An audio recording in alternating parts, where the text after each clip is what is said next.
கபிலர் பாட்டு. பாரிவேலின் அவைக்களத்தில் எப்போதும் புலவர் பலர் நிறைந்திருப்பார்கள். அந்த புலவர் கூட்டத்திற்கு தலைவராக கபிலர் விளங்குவார். பாரியும் உடனிருப்பான். தமிழின் மாட்சியை எல்லாம் விரித்து பேசுவார்கள். அவரவர்கள் தம்முடைய இனிய கவிகளை எடுத்து சொல்லுவார்கள்.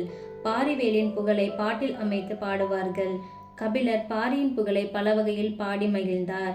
ஒரு பாட்டு 2 பாட்டு பாடின அளவில் அவருக்கு மனநிறைவு உண்டாகவில்லை. பாரியின் அரிய குணங்களில் ஈடுபட்டு கிடந்தவராதலின் அவன் புகழை பாட பாட அது விரிந்து கொண்டே போயிற்று. மேலும் பாடிக்கொண்டே இருந்தார். புலவர் தலைவராகிய அந்த சான்றோருடைய பாடல்களை பெற பெற பாரி புலவர் உள்ளத்தில் உயர்ந்து நின்றான். மன்னர்களும் அவனுக்கு கிடைத்த பெரும் பேற்றை எண்ணி வியந்தனர். பாண்டிய மன்னன் நமக்கு கிடைக்காத பெருமையெல்லாம் இவனுக்கு கிடைக்கிறது என்று எண்ணினான். அந்த எண்ணத்தில் அழுக்காறு தலை நீட்டியது. விரிந்த சோழ மண்டலத்தை பெற்று ஆளும் நம்மை விட கபிலருடைய பாடல்களை பெற்று வாழும் பாரியின் பாக்கியமே பாக்கியம் என்று சோழன் வியந்தான். கபிலர் நம்மையும் பாடமாட்டாரா என்று சேர அரசன் ஏங்கினான். கபிலர் புதிய புதிய முறையில் பாரியின் புகழை அமைத்து பாடல்களை பாடினார். பாணர்களுடன் வந்து பாடி ஆடும் மகளுக்கு விரலி என்று பெயர். பாணனுடைய மனைவி அவள்.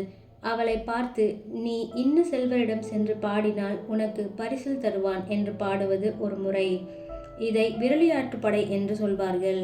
கபிலர் பாரியின் புகழை சொல்லும் விரலியாற்றுப்படை ஒன்றை பாடினார்.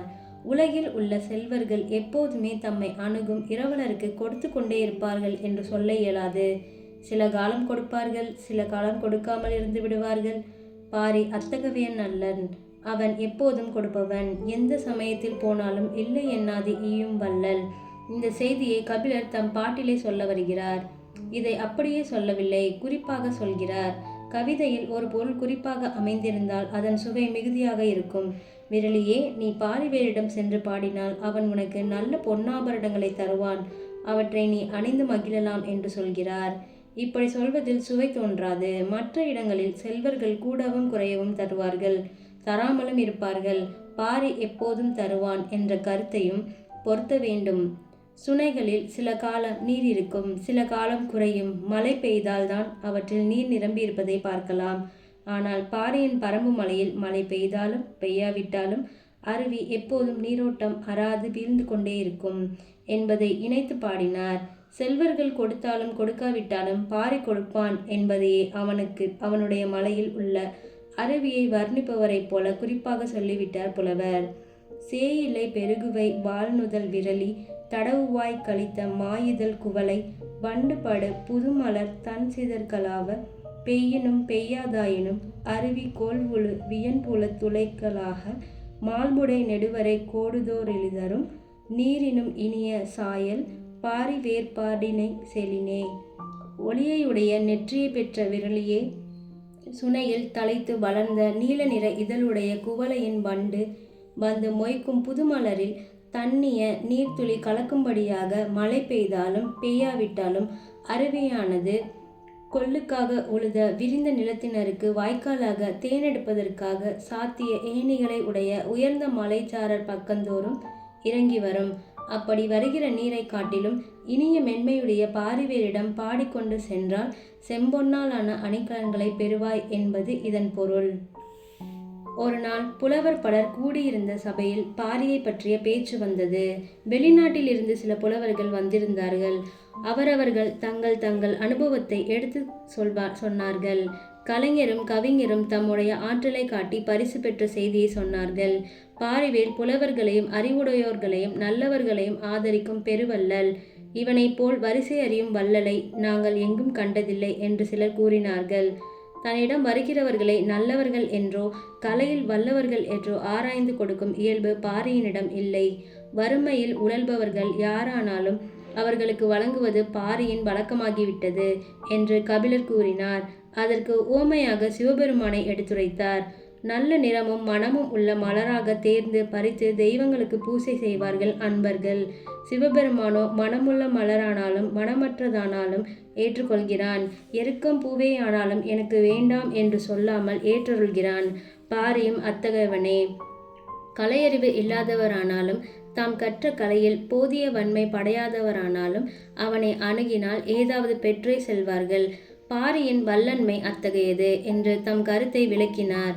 அப்புலவர் பெருமான் அத்தகைய பாவாகவும் பாடினார். நல்லவும் தீயவும் அல்ல குவியினர் புல்லிலை எருக்கம் ஆயினும் உடையவை கடவுள் பேணோம் என்னே ஆங்கு மடவர் மெல்லியர் செல்லினும் கடவன் பாரி கைவன்மையே. பின் ஒரு நாள் புலவர்கள் கூடி பேசிக் கொண்டிருந்தார்கள். கபிலரும் இருந்தார். எல்லோரும் திரும்பி திரும்பி பாரியின் புகழையே எடுத்து சொல்லிக் கொண்டிருந்தனர்.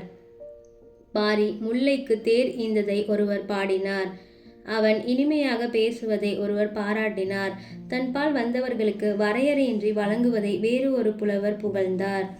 பாரியை பற்றியே பேசிக்கொண்டிருக்கிறீர்களே, வேறு ஒருவரும் உங்களுக்கு அகப்படவில்லையா என்று இடைமறித்து கேட்டார் கபிலர். அப்படி கேட்கும்போது அவருடைய முகத்தில் புன்முறுவல் ஒளிவிட்டது. எப்படி பேசினாலும் பாரியிடம்தான் வந்து முடிகிறது என்று ஒரு புலவர் சொன்னார். பாரி பாரி என்று எப்பொழுதும் ஒருவனையே புகழ்கிறீர்களே, அதை மாற்றி வேறு யாரை பற்றியாவது சொல்லுங்கள் என்று மறுபடியும் கபிலர் சொன்னார். பாரியை சொல்லிவிட்டு வேறு ஒருவரை சொல்லுவதாவது என்று ஒருவர் கூறினார். நன்றாக யோசித்து பாருங்கள். எத்தனையோ வள்ளல்களை கண்டு பாடி பரிசு பெற்றவர்கள் நீங்கள். பாரிக்கு ஒப்பாக வேறு யாராவது ஒருவரை எண்ணி பார்த்து சொல்லுங்கள். ஒருவர் கூடவா கிடைக்க மாட்டார்? கபிலர் இப்படி கேட்டதும் புலவர்கள் சிறிது நேரம் யோசிப்பவர்களைப் போல மௌனமாக இருந்தார்கள். பிறகு பாரியை விட்டால் வேறு யாரும் இல்லையே என்றார்கள். அப்படியா? நான் வேறு ஒருவரை சொன்னால் ஒப்புக்கொள்வீர்களா என்று கேட்டார் கபிலர். நீங்களா சொல்லப் போகிறீர்கள் என்று புலவர்கள் வியப்போடு கேட்டார்கள். கபிலர் பாரியினிடம் எவ்வளவு அன்பு பெருமதிப்பும் வைத்திருக்கிறார் என்பதை அவர்கள் நன்கு அறிவார்கள்.